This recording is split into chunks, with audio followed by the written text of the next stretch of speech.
ఈ సచ్చినోడు ఇంకా రాలేదేంటి అని వైజయంతి ఎదురు చూస్తూ ఉంటే, ఎవరి కోసం అమ్మగారు ఎదురు చూస్తున్నారంటూ చిలకమ్మ అడుగుతూ ఉంటుంది. ఆ! నీ మొగుడి కోసం అని మనసులో అనుకుంటూ, నీ పని నువ్వు చూసుకో నీకెందుకు అని వైజయంతి అరుస్తూ ఉంటుంది. అలాగేనని చిలకమ్మ వెళ్తూ ఉంటే, ఓయ్ చిలకమ్మ నేను వచ్చేసానంటూ భద్రం అక్కడికి ఎంట్రీ ఇస్తాడు. ఏంటి మేడం అంత షాకింగ్‌గా చూస్తున్నారు? నా ఆరోగ్యం బాగు చేసుకున్న తర్వాత నా పెళ్ళాం చిలకమ్మని తీసుకువెళ్ళటం కోసం రమ్మని చెప్పారు కదా! ఆరోగ్యం బాగుపడిపోయింది. అందుకే వచ్చాను. ఓ చిలకమ్మ వస్తావా? వెళ్దామా? అని భద్రం అడుగుతూ ఉంటే, ఏంటి ఇంకా అలా చూస్తున్నావు? వచ్చిన తర్వాత వెళ్తానని నువ్వే కదా చెప్పావు. వెళ్ళు వెళ్ళు అని నిషి వైజయంతి అంటారు. అంటే అది కాదు. ఇంట్లో పనెంత ఎవరు చేస్తారు నేను వెళ్తే అని రాగిని అంటుంది. అవును వదిన. ఇంట్లో పని ఎంత మనం చేసుకోవాలంటే కష్టమైపోతుంది కదా! చిలకమ్మని ఇప్పుడు ఉన్న పళంగా పంపించటం కరెక్ట్ కాదు అని ధాత్రి, కేదార్ చెప్తారు. ఏందమ్మీ ఇంటి పని చేయటానికి శ్రీవల్లి ఉంది. కావాలంటే నువ్వు కూడా ఉన్నావు. నా ప్రాణాలు పోయినా పర్వాలేదు. నేను కూడా ఇంటి పని చేస్తాను. ఈ చిలకమ్మని పంపించేసేయాల్సిందే అని వైజయంతి అంటే, అవును. ఇంకా మనం చిలకమ్మని మన స్వార్థం కోసం ఇక్కడే పెట్టుకోవటం కరెక్ట్ కాదు జగదాత్రి. భర్తతో పంపించేసేయాలి కదా! అని కౌశికి అంటుంది. ఇంకా ఏంటి అలాగే చూస్తూ నిలబడున్నావు? భద్రం తీసుకువెళ్ళు చిలకమ్మని. రా చిలకమ్మ రా అంటూ వైజయంతి చిలకమ్మని లాగి భద్రం పక్కన నిలబెడుతుంది. ఇప్పుడు ఎలా జగదాత్రి? వీళ్ళందరూ కలిపి నన్ను పంపించేసేలా ఉన్నారే అని రాగిని టెన్షన్ పడుతూ ధాత్రి వైపు చూస్తూ ఉంటుంది.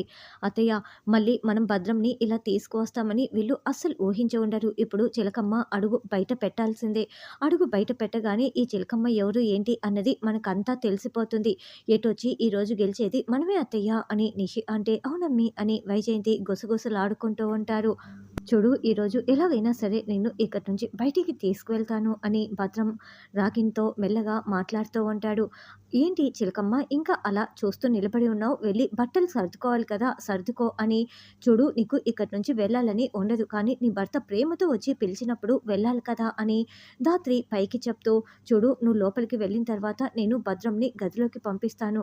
నీకు ఆల్రెడీ భద్రం మీద చాలా కోపం ఉంది కదా! ఆ కోపాన్నంతా నువ్వు తీర్చేసుకో అని ధాత్రి ఇంకేదో రహస్యంగా చెప్తుంది. ఆ! అలాగే అలాగే నేను బట్టలు సర్దుకొని వస్తాను అని రాగిని గదిలోకి వెళ్తుంది. ఇదేంటి ఇలా ప్లేట్ తిప్పేశారు? అంటే ఏదో ప్లాన్ చేస్తున్నారు అని భద్రం, వైజయంతి, నిషి మనసులో అనుకుంటూ షాకింగ్‌గా చూస్తూ ఉంటారు. వెయిట్ అండ్ వాచ్ అని ధాత్రి కేదార్‌కి మెల్లగా చెప్తుంది. ఏంటి భద్రం చిలకమ్మ ఇంకా రాలేదేంటి? బట్టలు సర్దుకోవడానికి నువ్వు వెళ్లి హెల్ప్ చేయి పో అని ధాత్రి అంటే, అవసరం లేదులేమ్మా అని భద్రం అంటాడు. అన్ని బ్యాగులు ఒకతే ఎలా తీసుకొస్తుంది? నువ్వు వెళ్ళు భద్రం వెళ్ళు అని కౌశికి చెప్తుంది. అలాగేనంటూ భద్రం లోపలికి వెళ్ళి, అదేంటి గదంతా చీకటిగా ఉంది. ఈ చిలకమ్మ ఎక్కడా? అని చిలకమ్మ అని పిలుస్తూ ఉంటే, ఏరా నేను నీతో పాటి రావాలా?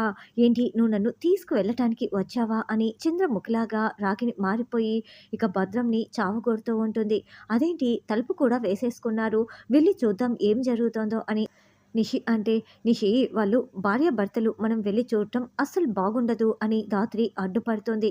ఈ లోపల భద్రం కేకలు వినిపిస్తూ ఉంటాయి. భద్రం కేకలు వినిపిస్తున్నాయేంటి? కొంపతీసి ఆ చిలకమ్మ కొడుతున్నట్లు ఉంది అని డోర్ దగ్గరికి వచ్చి వినేసి, అవును నిజంగానే కొడుతోంది. చచ్చిపోయేలా ఉన్నాడు. చిలకమ్మ డోర్ తెరువు అని నిషి, వైజయంతి కేకలు పెడుతూ పిలుస్తూ ఉంటారు. చిలకమ్మ కొడితే గిడితే నువ్వు మూతి మీద మాత్రం అస్సలు కొట్టకు. పళ్ళు రాలిపోతాయి అని ధాత్రి చెప్తుంటే, ఏందమ్మీ నువ్వు ఇంకా కొట్టమని చెప్తున్నావే అని వైజయంతి అంటుంది. అయ్యో అత్తయ్య నేను కొట్టొద్దని చెప్తున్నానని ధాత్రి చెప్తూ నవ్వుతూ ఉంటుంది. రాగిని భద్రంని ఫుట్బాల్ ఆడుకుంటూ ఉంటుంది. చిలకమ్మ కొడితే గిడితే నువ్వు కాలుతో మాత్రం అస్సలు కొట్టకే. కాలుతో కొట్టావంటే హాల్లోకి వచ్చి పడిపోతాడు అని కేదార్ చెప్తే అప్పుడే భద్రం హాల్లోకి విసురుగా వచ్చి పడిపోతాడు. దాంతో స్పృహ కోల్పోయి ఉంటాడు. అమ్మో ఏమైంది వీడికి? భద్రం భద్రం అని నిషి, వైజయంతి పిలుస్తూ ఉంటే, అదేంటత్తయ్య ఇలా పడిపోయాడు అని ధాత్రి ఏమీ తెలియనట్లు అడుగుతూ ఉంటుంది. నువ్వే చిలకమ్మ చేత ఈ భద్రంని కొట్టించి మళ్ళీ ఏమీ తెలియనట్లు మాట్లాడుతున్నావు కదమ్మీ అని వైజయంతి అంటుంది. అయ్యో నేను కొట్టించటం ఏంటత్తయ్యా ఏం మాట్లాడుతున్నారు అని ధాత్రి అంటే, చూడండమ్మా ముందు మీ డిస్కషన్లు తర్వాత భద్రంకి ఏమైందో చూడండి అని సుధాకర్ అంటాడు. ముల్లుని ముల్లుతోనే తీయాలి. భయాన్ని భయంతోనే పోగొట్టాలి. ఇప్పుడు చిలకమ్మనే ఇప్పుడు దీనికి విరుగుడు అని కేదార్ చిలకమ్మ అని పిలవగానే చిలకమ్మ బయటికి వస్తుంది. దాంతో స్పృహ కోల్పోయిన భద్రం కాస్త ఉన్నట్లుండి లేచి వైజయంతి వెనుక దాక్కొని ఉంటాడు. రేయ్ భద్రంగా అని దయ్యం పట్టినట్లు చిలకమ్మ అరుస్తూ ఉంటే, ఏందిరా దాన్ని చూసి నువ్వు భయపడుతున్నావు? ఓయమ్మ! దాన్ని చూస్తే నాకు కూడా భయమేస్తోంది అని వైజయంతి కంగారు పడుతూ ఉంటుంది. ఏంటి చిలకమ్మ మీ ఆయనతో వెళ్ళకుండా ఎందుకు నువ్వు అలా కొట్టావు అని నిషి అరుస్తూ ఉంటుంది. నేను చిలకమ్మని కాదు, నేను సూరమ్మని, భద్రం గాడి మొదటి భార్యని అని రాగిని చెప్తుంటే, లేదు నువ్వు అబద్ధాలు చెప్తున్నావు. ఈ భద్రంకి ఒక్కటేసారి పెళ్ళయింది. అది కూడా చిలకమ్మని భార్య. నాకు చాలా బాగా తెలుసు అని వైజయంతి అంటే, లేదు వీడికి ముందు సూరమ్మ అంటే నాతో పెళ్ళయింది. నాకు విషం పెట్టి చంపేశాడు. తర్వాత ఈ చిలకమ్మని పెళ్లి చేసుకున్నాడు అని రాగిని అంటే, అంటే ఈ భద్రం హంతకుడా అని ధాత్రి కేదార్ ఏమీ తెలియనట్లు అడుగుతూ ఉంటారు. అవును. ఇప్పుడు నేను వీడిని చంపి నా దగ్గరికి తీసుకువెళ్ళిపోతాను. ఎందుకంటే నన్ను చంపేసి ఈ చిలకమ్మని పెళ్లి చేసుకున్నారు. వీళ్ళని నేనెలా సంతోషంగా ఉండనిస్తాను అని చిలకమ్మ అంటే, ఏంటి నీ దగ్గరికి తీసుకువెళ్ళటానికి నీ అడ్రస్సు ఇక్కడ కాదు కదా! పైకి కదా! అని నిషి అంటుంది.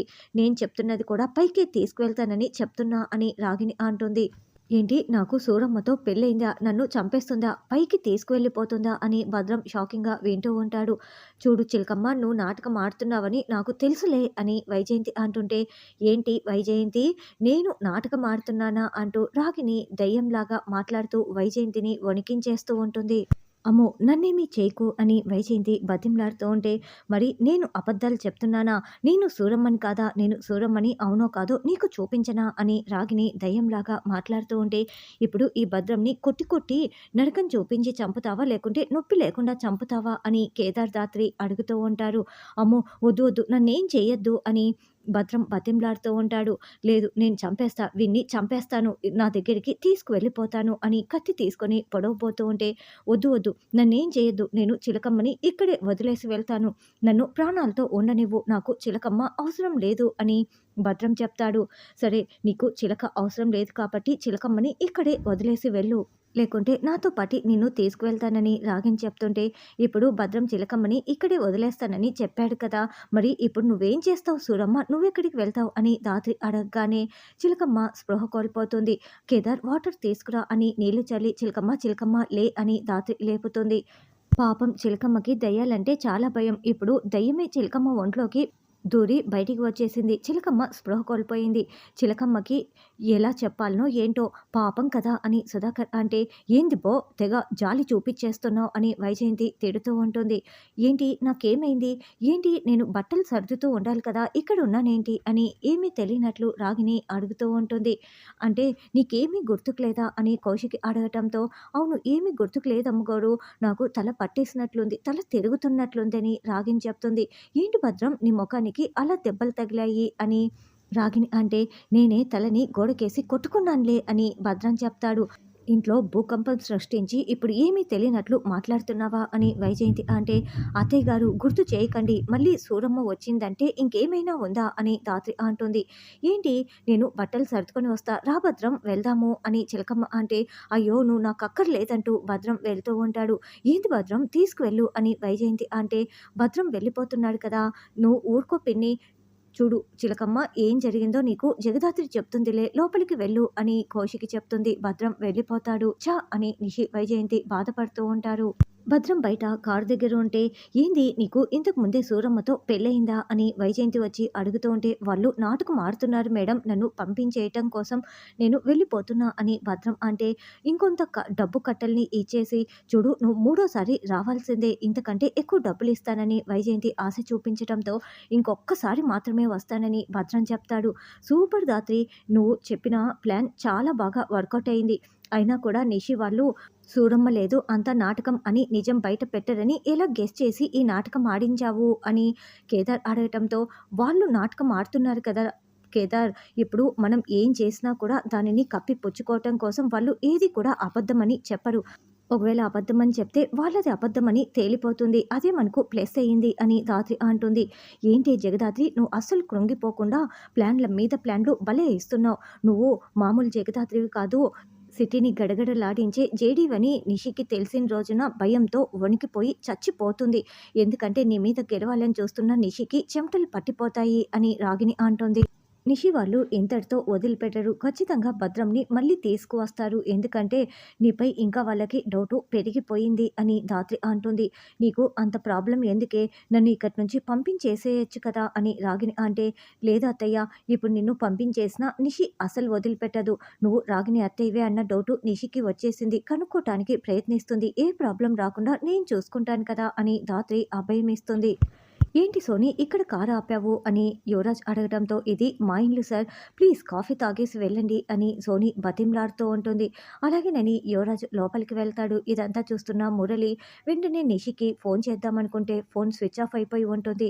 వెంటనే ఛార్జింగ్ పెట్టుకోవాలి అని ఛార్జింగ్ కోసం అక్కడ బయటే వెతుక్కుంటూ అక్కడ పెట్టుకుందామని అనుకుంటూ ఉంటాడు. "ఏంటి సార్, ఇంట్లో మాత్రమే బాగుందా? నేను బాగోలేనా? ఏంటి నిషి మేడంకి మీరు భయపడుతున్నారా?" అంటూ సోనీ యువరాజ్‌కి దగ్గర కావటానికి డబుల్ మీనింగ్ డైలాగులు మాట్లాడుతూ ఉంటుంది.